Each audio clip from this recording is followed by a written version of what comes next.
Howdy! Welcome to the first episode of Baked in the Cake. My name is Derek Schaefer, and I am here today with my co-host. I'm DJ Castilleja. And we are just two guys that like to talk religion and politics and all sorts of stuff. And that's what we're going to get in today. But first of all, being the first episode, we're going to talk about the name of the podcast, Baked in the Cake, and why I chose the name and DJ agreed to it. Yeah, don't look up the phrase on the internet, especially if you're using the Urban Dictionary. I can see why. I can see why that would be. But I actually, so you looked it up and you said it's financial. I had never heard of it before. And so I looked up the phrase to see what it meant. Yeah. And you said it was used in the financial sector. Yeah, it seemed like it was used in the financial sector. And then when I looked it up recently, there's a quote from the Oxford, I'm assuming dictionary, that uses phrases, baked in the cake. And it says, inevitable or unchangeable as a result of previous actions or events. Yeah. I'm okay with that. That didn't kind of, because it's an idiom, that doesn't really encapsulate what makes it an idiom and the meaning behind it. Or you could just say that. What made you think of it?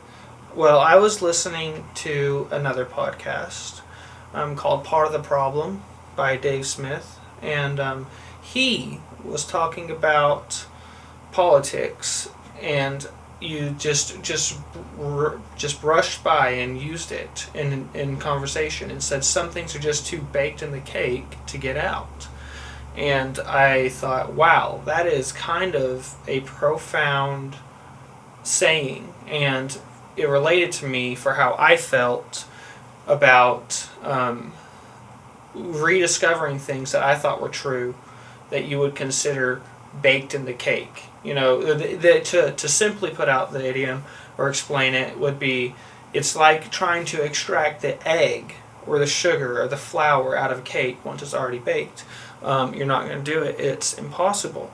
So here we are trying to talk about maybe what we in the past have found that was that we thought was too baked in the cake for us, or exploring things that might be baked in the cake. Just digging in our brains, trying to see what we're assuming is true, what truths that we assume, and what ones that we have researched and know are true, or Yeah, I like the phrase because I can see it played out so much in like religion, faith. Yeah. We're both Christians, so you can see it played out in church life, and how mixed in with all the stuff that comes in with religion, Christianity. There's these things that seem to be assumed automatic that are part of people living out their Christian faith, when you look biblically, it's just not there. Yeah. And so that's what caught my attention, and that applies to politics, that applies to other fields. Yeah, why I find it an interesting topic to continually talk about, just explore what's baked in the cake, with a Christian turn on it, or a Christian political turn, is because of how controversial you can be as to be Christian and political if you don't agree with the status quo. So if you take something like support for Israel, if you watch Fox News or anything like that, anything conservative, you're going to see or not even just conservative, even any politics, it's unanimous support for Israel no matter what. And if you, for some reason, don't agree, then you're claimed a heretic and people hate you. Hate you for it. That's just one example. I'm not giving my statement on Israel. I think that's a very complicated issue. But I think that we need to not jump on each other, especially as Christians, just for not agreeing on something politically. But and you see that so much where there's there are some things like in our faith that are kind of yes and no, black and white. Yes. Faith in Christ. We know that Yes. that's a necessity. That's an essential. Essential doctrines. Right. And then Yes. there's this whole area of a wiggle room, like preferences and then throw on top of that things that just get thrown on top. And I saw a big difference in Christianity in Canada versus Christianity in the United States. So just to give another example, the way politics gets intertwined within Christianity. Like it's assumed that if you're a Christian, and I'm generalizing here, and I don't like generalizing, but if you're a Christian in the U.S., then it's assumed you're conservative and an evangelical. Yes. And so in Canada, it's not like that at all. There's a separation for the most part, and that's I think a difference. So they wouldn't even assume that you're evangelical. They would assume that you could be like any random. I don't even know if evangelical is a word that they really use up there. And I was just floored how politics seems just already to be empty of Christianity, of spiritual influence. And down here in the U.S., it's tightly intertwined. Oh yeah. Completely intertwined. And I think we see news stories every day about that. How there's a big fight against for religious liberty. Because there's this feeling like the government or politics is trying to attack it. Yes. And so one of the things I learned going up to Canada from the U.S. is that, even if, the government appears to be secular and somewhat against Christianity, the church is just fine. Yes. Christ is the same. God does not fail. Right. Just because of what government you have. Yes. Yeah.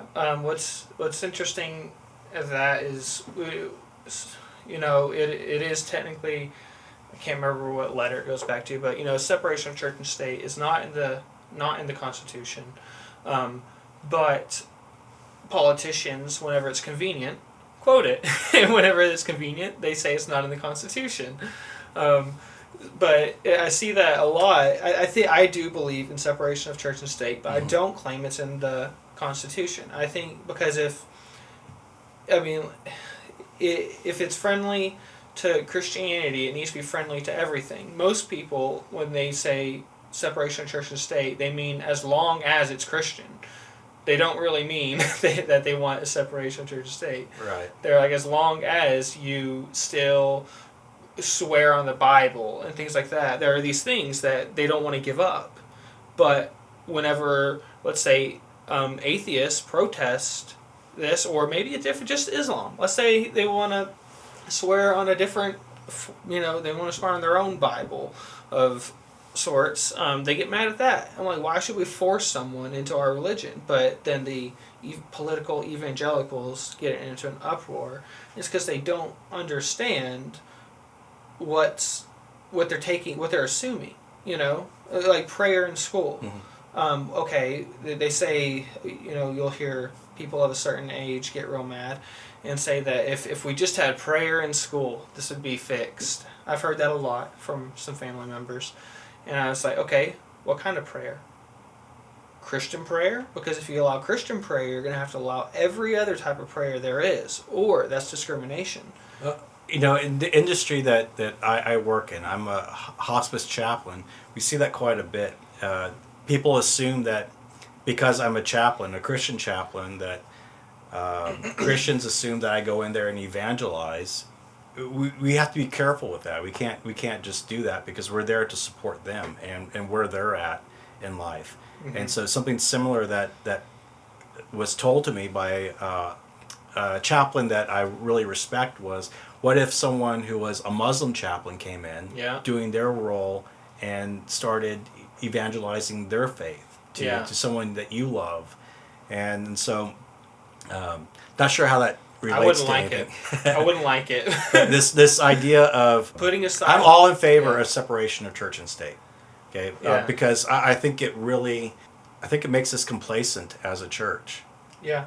I think that as Christians in the U.S., we love to outsource our responsibilities to the government. Yes. And so, if we want something changed for the better, for example, we want laws against abortions.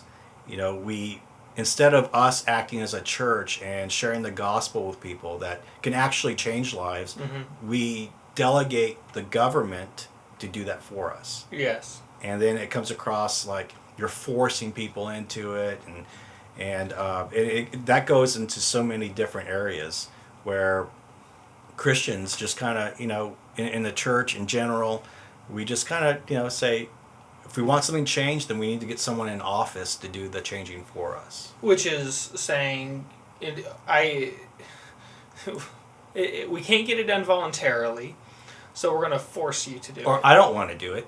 Yeah. I don't want to do it personally, right. So we're going to take stolen money and force someone else to do it. And when the government does it too, there's consequences if you don't step in line. Now what was an issue of that you could simply, yes, at public schools, where you could voluntarily school people. The church did that at one point. They provided schooling for people who couldn't afford it.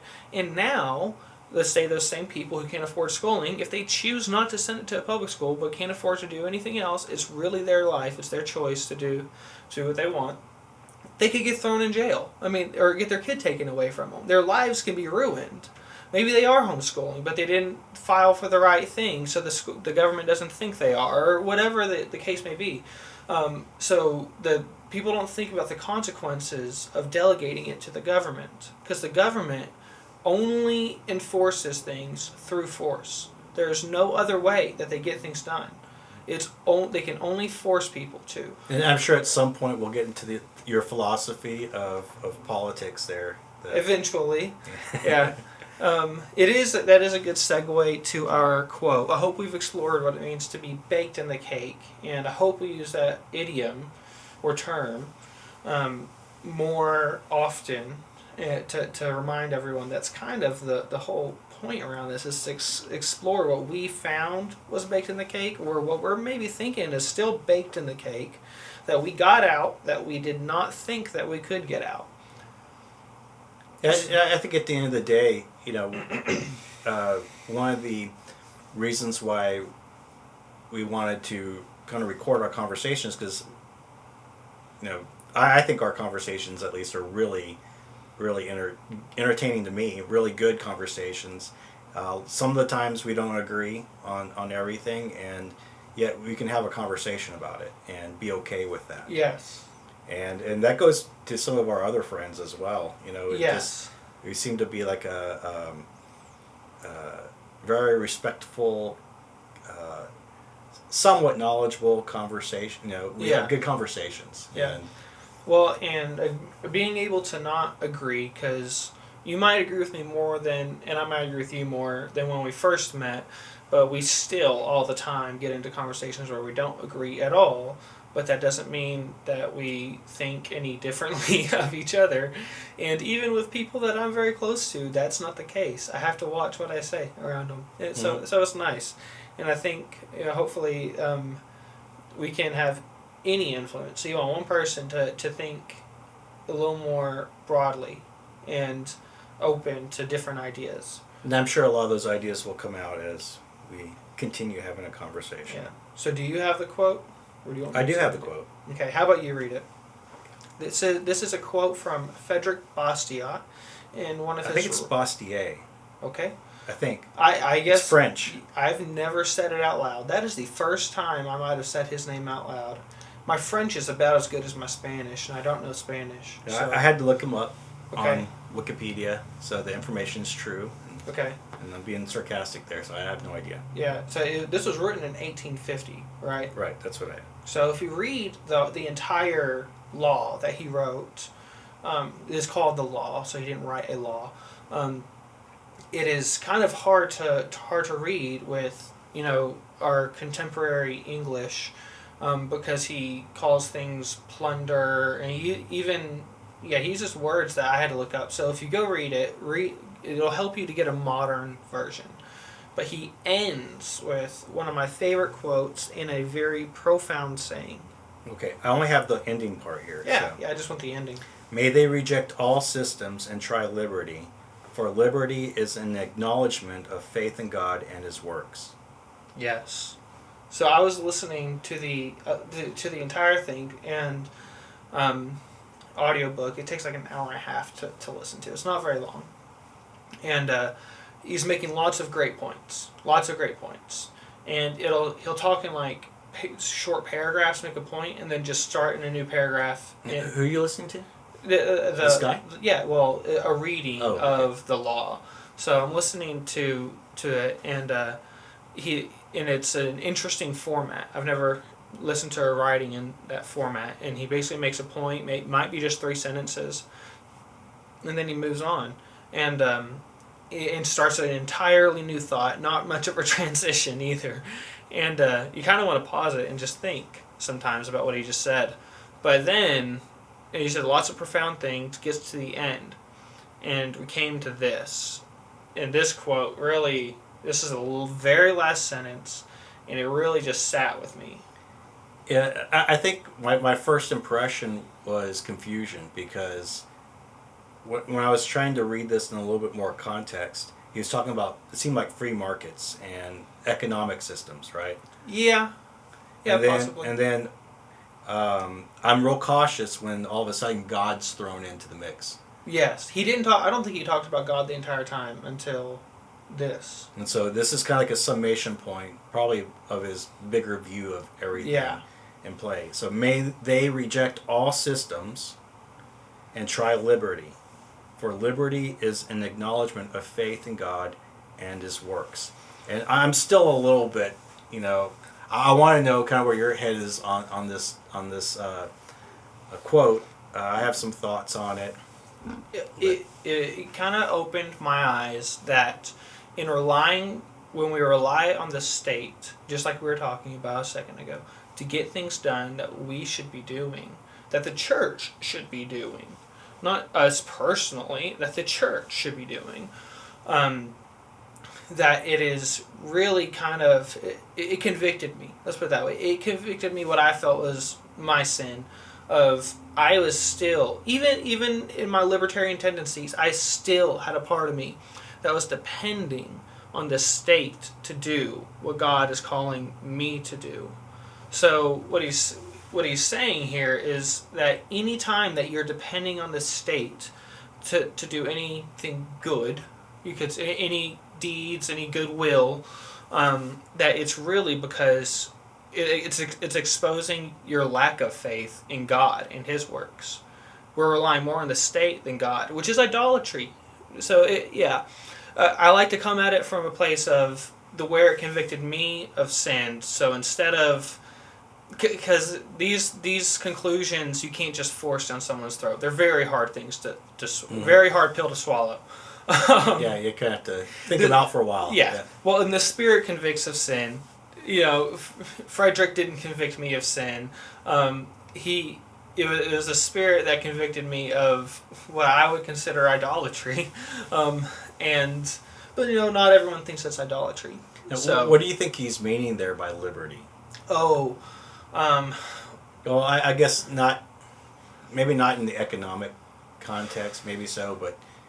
Well, he's not really talking about an economic context. So this is part of a shorter paragraph at the end. Remember, his structure for it is the next paragraph might have nothing to do with what he was just talking about. So even though the paragraph before might be about economics, then the next paragraph may not be. And I don't think this one is. It's just a closing paragraph. Okay. So when he talks about liberty,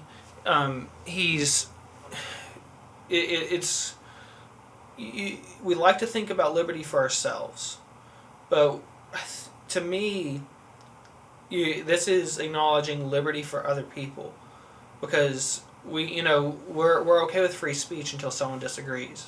with us. We're okay with we're okay with liberty as long as you're expressing your liberty in the way I want you to express your liberty. Mm-hmm. And this is saying that even if someone else isn't expressing their liberty in the way you think they should, and it can be very bad, but it's, their life, their liberty, their choice, then it's acknowledging your faith in God and His works.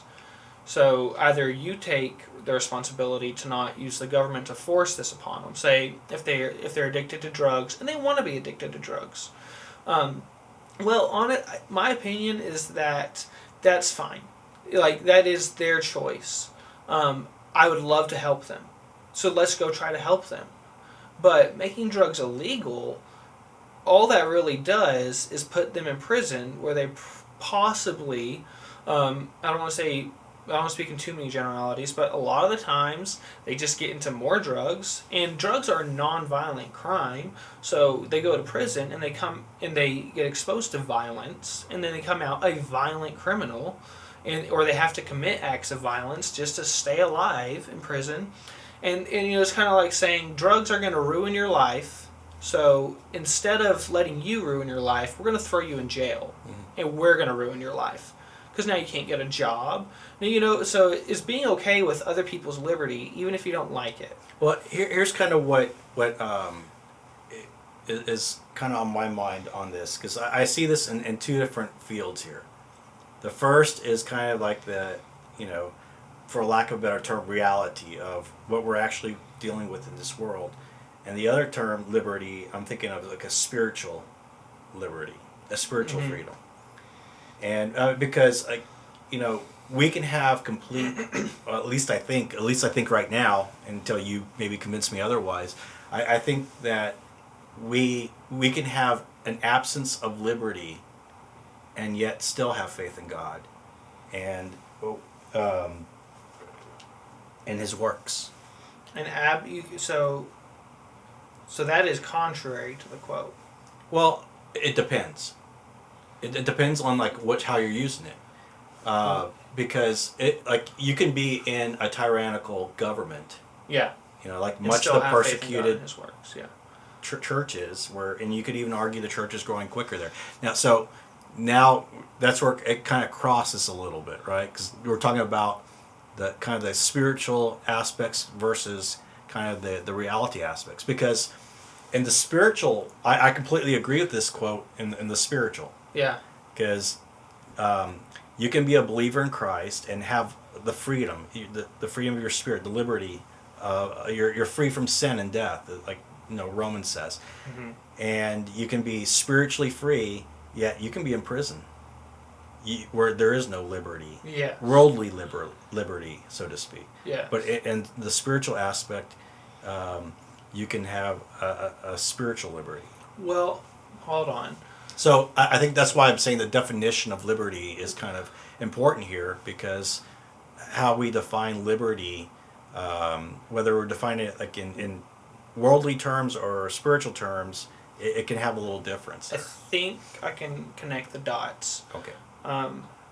By you having spiritual liberty and putting all your faith, the only way you get spiritual liberty is putting all your faith in Jesus. Right. Which is not in all the systems that he is talking about. He says, may they reject all systems. So, it's rejecting government completely. Now, Bastiat is not an anarchist or anything. He actually is what you would call a libertarian minarchist. He does believe that we need, he says at some point in there, any taxation that's more than necessary is like an atrocity, it's theft. He speaks very poorly of it. Yeah. But he doesn't think all taxation is theft, if that makes sense. Yeah. I think all taxation is theft, but Bastiat still has some great things to say. But he's saying reject all systems. So if you're rejecting all systems, and you have spiritual freedom, then that is where all of your faith is going, if you think of it like that. Mm-hmm. But if you want spiritual freedom, but you're still trying to delegate or complete spiritual freedom, but still trying to delegate things to the government, then I would argue that you don't actually have the spiritual freedom you think you do. Does that connect some dots for you? Yeah, I think it does a little bit. Yeah, because I was thinking those things. We're almost in a. I was like, wow, it seems like what you're saying I agreed with and I thought was true. But the statement I thought I agreed with and thought was true. Right. And like put them next to each other, two things that seem to be true, but when you read them out loud, they look like they're contrary. But it's either our understanding or they are contrary, you know? Yeah, I think I hear you. And I think what we find in a lot of our conversations, it seems like we're not agreeing, but we're actually saying the same thing in a roundabout way. Kind of. Sometimes. Because what we're saying is that we're talking about freedom in Christ, ultimately. Yes. And I think what I heard you say was, if we have freedom in Christ, then we're kind of automatically rejecting the other systems because we're trusting God for yes, what's going on around us in the world. I agree. Okay. I concur with that statement. Okay, it made me think of something that I read in the news. I don't know if I read it yesterday or today. I'm going to try to find it. It was about Liberty University. Speaking of liberty. And Liberty University, speaking of liberty? No. Oh. What university? Liberty University. Yes. Speaking of liberty, because we were talking about liberty. Yeah. Okay. And they were in the news, Jerry Falwell. And okay. Let me see if I can find. They're starting a new school, like a new education center that is to help fight like opposition to Christianity. Okay, so they're resisting their postmodernism and things. Yeah, like that. But specifically created to battle. I guess it's like attacks on Christianity. Okay. Oh, here it goes. I'm going to see if this is it. Which Liberty University? I don't love Liberty University. Me neither. Okay. I have some credit hours there. Oh, you do? Yeah. I don't even love my alum as much as maybe you'd expect for their political views, but... Okay, here's an example. So, it's... I'm reading this news article. I don't even know what this... It says the College Fix. I don't even know if that's, a legit news source or not. But Liberty University launches new Christian think tank. Okay. The school has partnered with Charlie Kirk for the endeavor. I have no idea who that is. You don't know who Charlie Kirk is? No. Well, you actually have quoted him before to me. Oh, I have? Yeah. So, Charlie Kirk, okay, to be fair, Charlie Kirk has done a lot of things for the libertarian movement, for the liberty movement in general. He has got people to question things. Yeah, he claimed, to most he would appear to be an open thinker, but he's really just a conservative when it comes down to it. He's not really libertarian. Okay. Now, I hate being the one that says you're not an actual libertarian, because the libertarians just can't seem to get along. Yeah, and I always want to be careful in talking about other people. Yeah, well... Like Jerry Falwell, and I do have some really strong opinions, not very favorable of him, but, yeah. At the end of the day, I don't like Liberty University because of fundamentalism and dispensationalism. Okay. And those are stances that they affirm and take. So I feel okay criticizing him on those.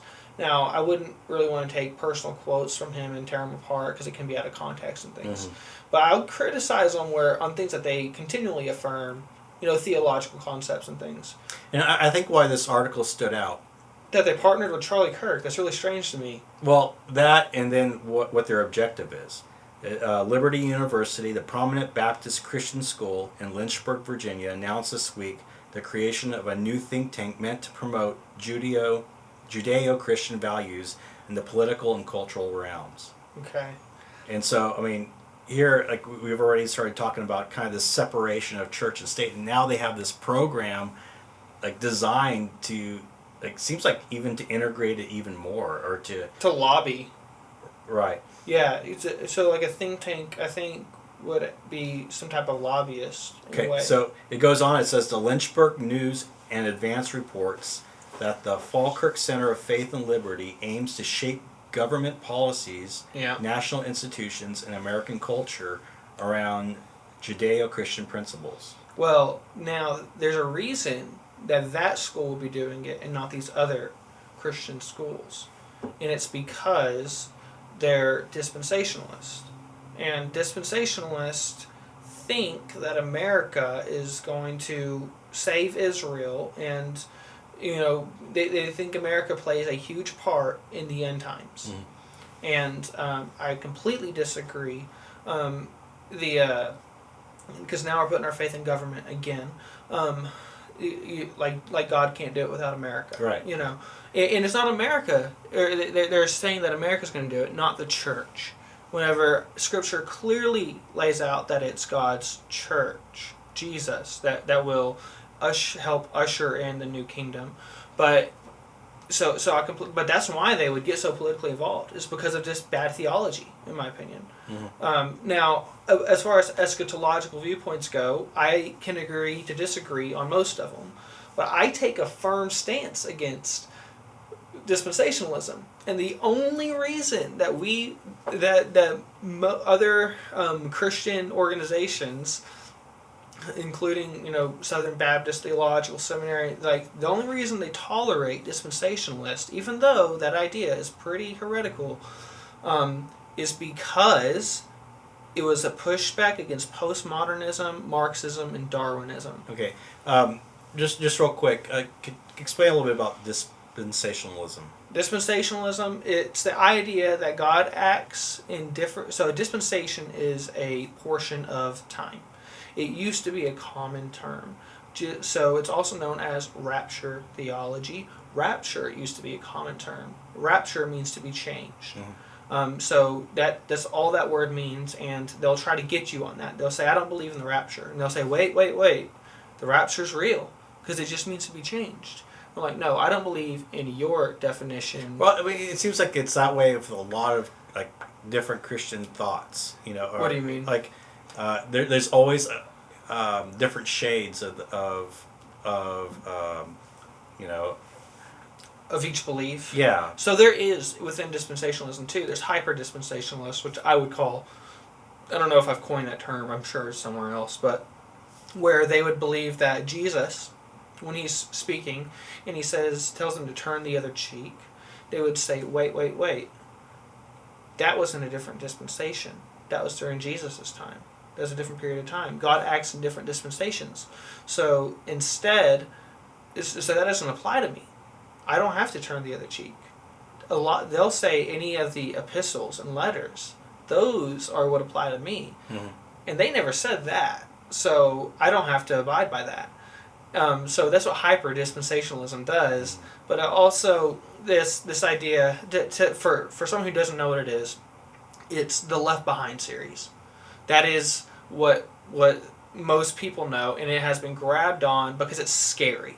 It's pop culture grabbed it, and it's a scary thing. You're like, oh no, am I going to be taken when the time comes in the blink of an eye?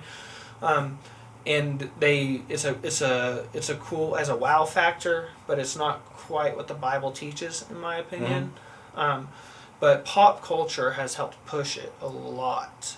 Well, I know, as we talk about being baked in the cake, one of the things that helps is to define kind of what we're talking about. Well, dispensationalism is baked in the cake for a lot of people. No kidding. And I think, I went to seminary a while back, and so a lot of the terms have kind of, lost my memory. Yeah. And, when I get a little bit, I guess, cautious around people that, not you so much because I know you so well, but others who kind of just throw those words out there. And yeah, where most people wouldn't understand what those words mean. And it's because, and I have to catch myself doing this because I'm talking to you right now. Right. Officially, I'm talking to you. Right.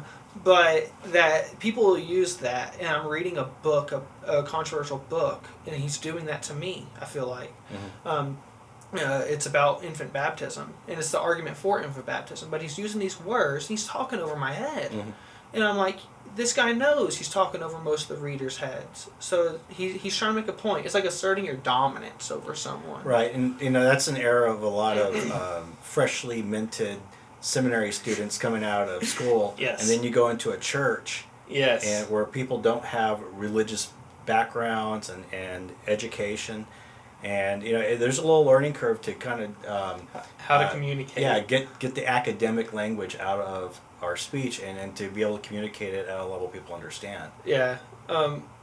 Yeah, no, I completely agree. What I found actually really interesting, again, is Charlie Kirk. So he has undying support for Israel, no matter what. No matter what Israel does. No matter what they do to the Palestinians. I mean, and this is what's weird. So we support them as our greatest ally in the Middle East.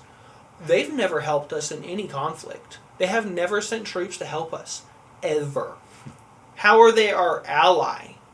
I mean, I don't like the fact that most of the world wants to blow up the country. I do not support that at all. But to call them our greatest ally is kind of a joke. It's not true. Well, but we're pushing them because this is the Christian thing to do. But their nation has full socialist health care that pays for all abortions and transgender, surgeries. I'm like, that.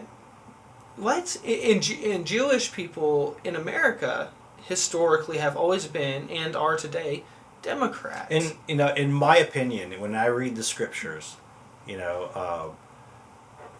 I don't see, like, we're Israel now. The church is Israel. That's very clear to me. In Romans, I think we see that in the book of Romans, that the Gentiles are engrafted branches to this the nation or the people of Israel.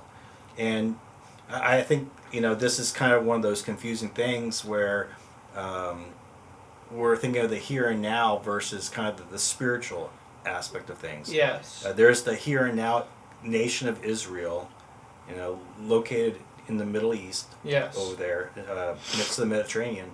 But in God's eyes, we're His people. We're the new Israel. Yeah. And so, I think it's kind of crazy. Your view on that, or someone's view on that, can actually influence, policy. Yes. Foreign policy. Well, so dispensationalists, it influences foreign policy, because they think that one day there has to be sacrifices made on the altar for sins, for the sins of Jews, and that has to happen. And you'll hear someone like John MacArthur, claims to be a leaky dispensationalist, say that God does still have promises made to Israel, physical nation Israel, that are to be kept. And I would completely disagree. Well, my biggest issue is that when you extend dispensationalist logic the farthest, what it comes down to is that there are people being saved by the sacrifices that they made on that altar and not Jesus. That is heretical. That is where I plant my foot down. And it takes a while to get there. It takes a while to see them through to that logic. But at the end of it, you'll find yourself somewhere you never wanted to be. Apart from Jesus is where you're going to find yourself. I don't think everyone who claims to be dispensationalist isn't a Christian or anything, but I do think most heresy comes from within the church, and that is something to stand up against. And nowadays, it's not the only heresy is to say that there's heresy to a lot of people. People don't like you.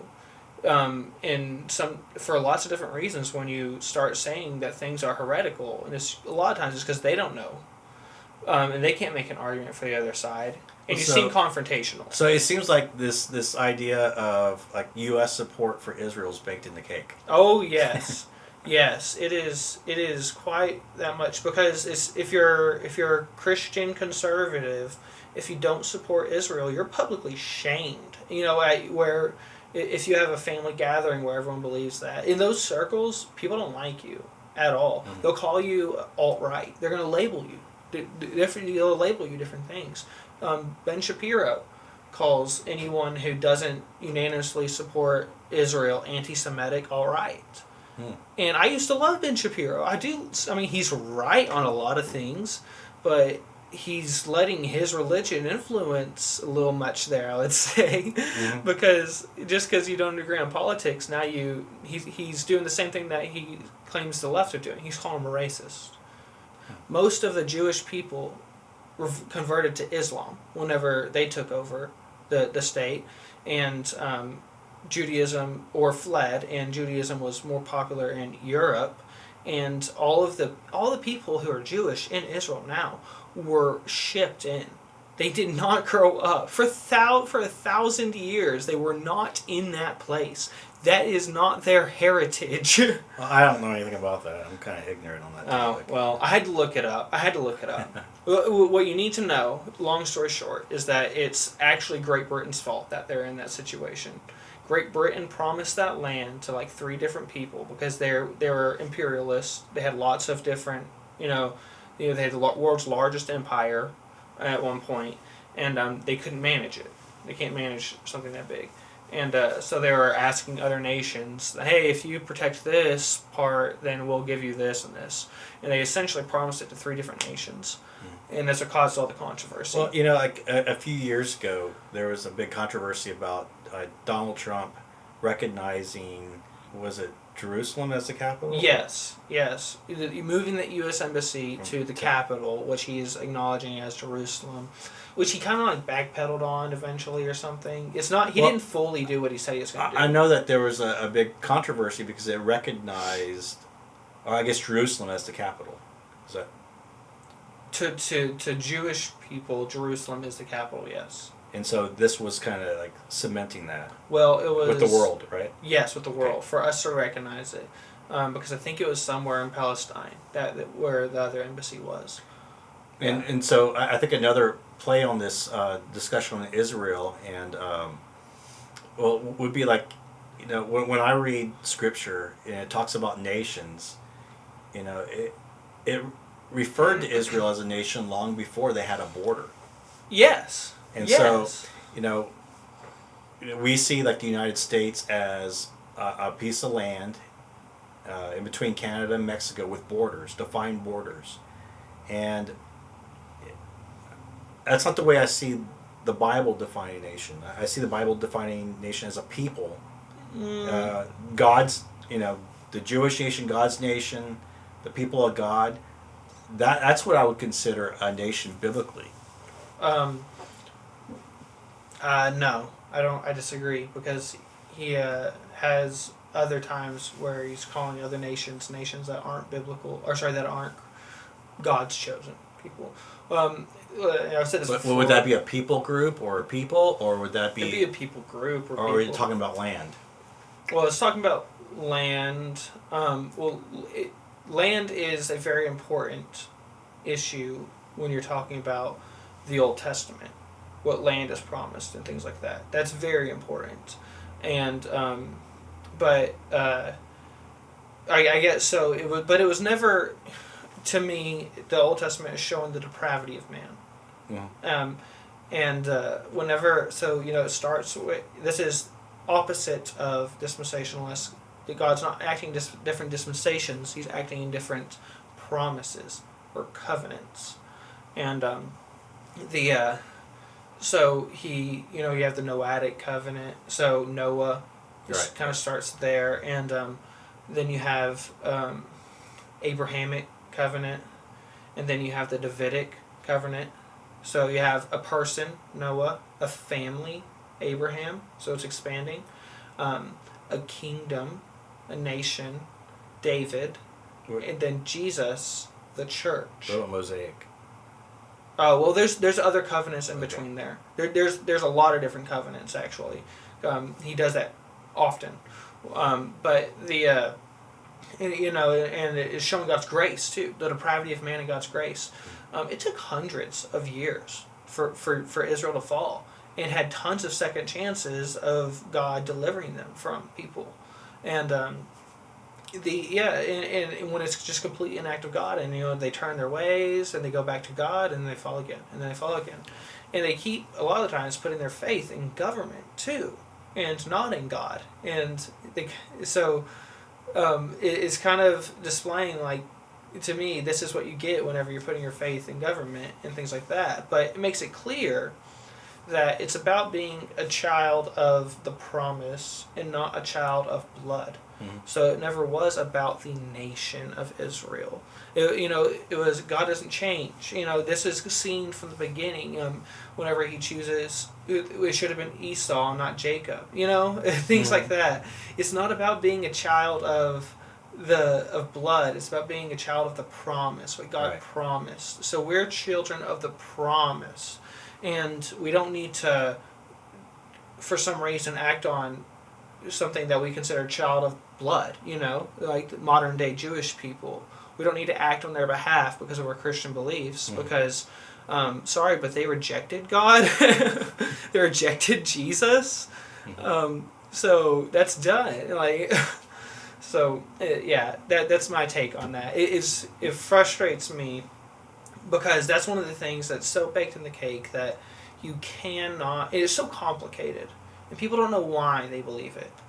But the standard belief for Christians is going to be that, for Christians and politically, is like you got to be conservative, evangelical, and they don't use dispensationalists, but support for Israel. Mm-hmm. But that's where that all stems from. A lot of it, on an aside, if they aren't Christian advocating for it, they could be, and they're on the conservative side, they could be neocon. They could be a neoconservative. But that's a separate beast. I think the neoconservatives just buddied up with them to push their agenda. That's all it is. They saw it as an opportunity. Yeah. Okay. Well, I feel like we talked about a lot there. Well, let's go back real quick to the baked in the cake idea. What are some ways that we can not fall into that trap of believing things that are already baked in the cake, having I don't know, I'm just throwing that question out there. You gotta find it on your own, but it's really difficult for someone else to just tell you what's baked in the cake. Well, I mean, like, one of the ways I think the baked in the cake gets handed down is, like, I grew up... Tradition? I grew up believing what my parents thought. Yeah. Well, that was one thing. My mom had all the Left Behind movies. I read them all. They scared the tar out of me. Something that should be a great thing, Jesus coming back, we should celebrate that. It scared the tar out of me. This is a quote that I read on Facebook, so it's profound. But I actually did like it a lot. I don't know who it was quoted to, but it said, "Tradition is just peer pressure from dead people."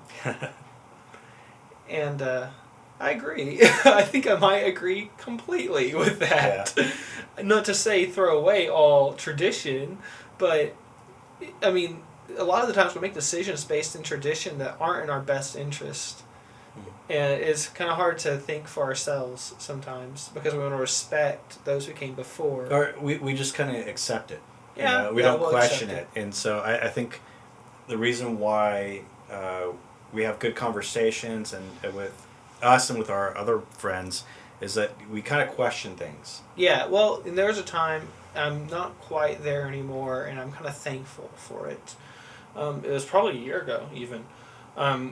When I first started working at the church, and until about a year ago, where, I mean, if you told me the sky was blue, I was going to tell you to prove it. Mm-hmm. And that's an okay place to be. You don't want to be there forever. Your goal should be a little bit more spiritual maturity than that. You want to make friends, right? Yeah, you want to make friends. You want to have a life. You want to... Yeah, you don't want to be depressed all the time. It's kind of a depressing place to be, but... you're just questioning everything. It's like, why do I believe what I believe? And when I was in college, I didn't really feel like I got those answers, and I was a Christian college and a Christian degree, and it wasn't until out of college that I felt like I could really find the answers that I was looking for, and for me, the Bible offered them. I all of my political beliefs, which would really be apolitical. I don't think we should be, even though I talk about politics all the time, I don't think we should invest our lives in politics. I think we should invest our lives in the church and gospel. Well, I think it's a good idea to look at traditions and at least hold them lightly, and to be able to really explore what do I really think about these things, or what does the Bible say about these things? Yes, what does the Bible say about this, and decide if it's good, because what you need to trust is, hold what everyone else says up to the Word of God, and hopefully the Spirit is intervening on your behalf to understand it. Mm-hmm. That's really what happens. So, I think a second thing, the first being maybe going against or questioning tradition a little bit. The second thing that I try to do is to try to avoid generalizations. Generalizations? Yeah. Yeah, because I do believe in individualism, but sometimes it's easier. Okay, well I know I'm talking about with the baked in the cake idea. Okay. It bothers me when I see a Christian portrayed on television or somebody public, and then it's all Christians are this way. Yeah. I was watching a show. I was watching The Good Doctor yesterday, and they had a Christian patient on there. You know what The Good Doctor is? Not really. There's a. I don't have cable. I think it was on Hulu. Oh, never mind. I do have Hulu. It was The Good Doctor is about an autistic doctor, a surgeon. Okay. And but there was a Christian preacher patient on there, and just convinced that he was going to be healed, and I was like, oh, what a. Was he convinced of a supernatural healing? Right. Or no. Well, okay. What happened was he wanted the doctors to remove a tumor in his back. Okay. But he wanted the pain because the pain was his penance. It was his paying for his sin. It was his punishment for his sins. Wow. And he's got the Bible right there on his hospital bed. Yeah. And I see that and I'm just cringing. I'm like, oh, There's lots of bad theology. Just where do you start? Right. And so, just generalizations, I think are not. We should try to avoid those as much as possible. Yeah. Because not all Republicans, think like all other Republicans. Yeah. Right. And I think that's especially true even in the Democratic Party right now. They don't like each other either. They don't get along.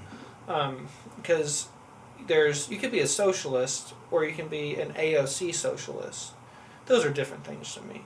Hillary Clinton and Joe Biden are your standard Democrats. They're not that crazy. But whenever you get into complete government takeovers, I hear what you're saying. Yeah, it's it's kind of hard to do that with the Democrats because it's so spread wide. Well, that's more why you wouldn't want to generalize. Right. Politically, I don't like talking a lot about politics, but I do like talking about issues. What I think this is what I have come to the conclusion. This is a new thought. Maybe it'll change.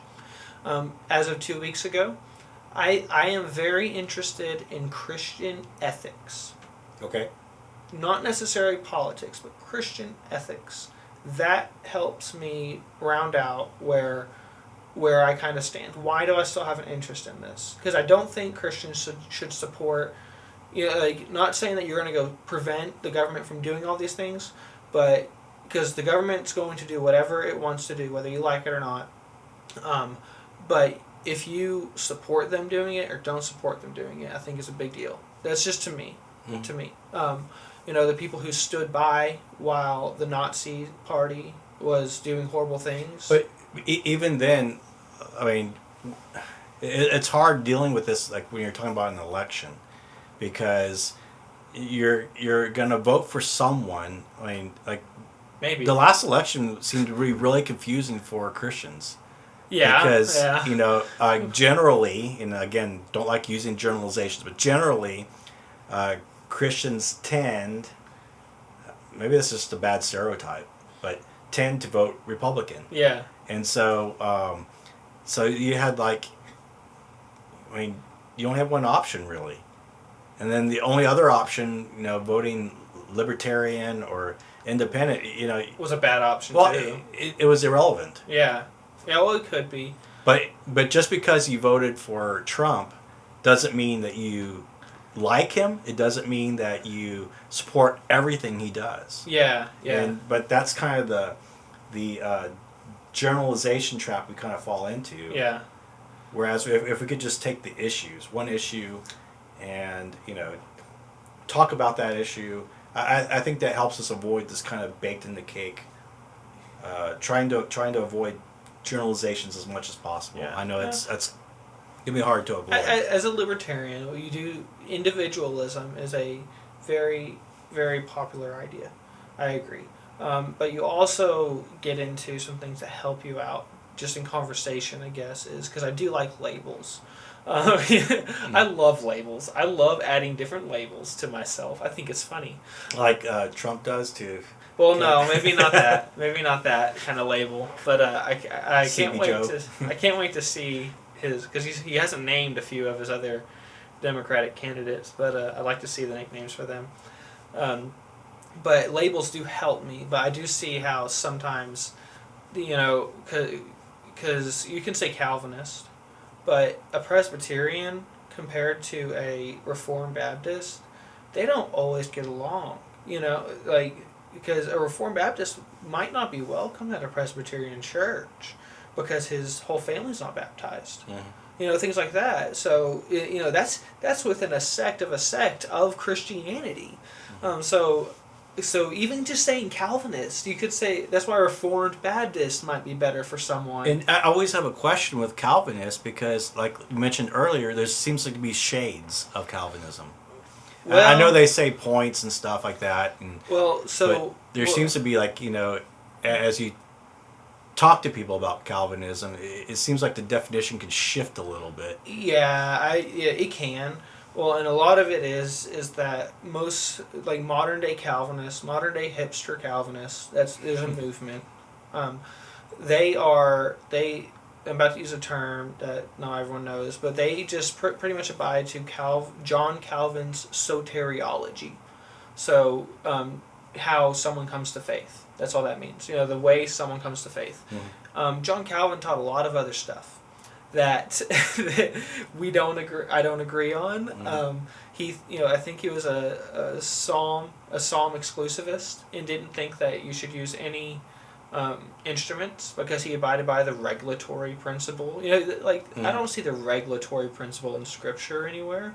I don't see things like that. You see, that's something that could be passed down, but we hold it up to the Word of God and we decide whether it's true or not. Mm-hmm. Now, I don't think it's an issue of faith. I agree to disagree with people who abide by that. Church of Christ abide by the regulatory principle. So that seems like it kind of lends itself to, I think, another thing that helps us with the baked in the cake idea. Yeah. Is just to, be graceful. Yeah, you do. Yeah, you got to be graceful. Not everything is black and white. Yeah. I think we like to. That kind of goes to generalizations, but I think some areas can be maybe a little gray. Some definitely not. I think they're we don't know the answers completely. Well, what modern culture without Christianity, what they're lacking is objective truth. When the Bible for us is objective truth. Mm-hmm. And if I come across something in the Bible that I think is contrary, it's not that there's a problem with the Bible. There's a problem with me.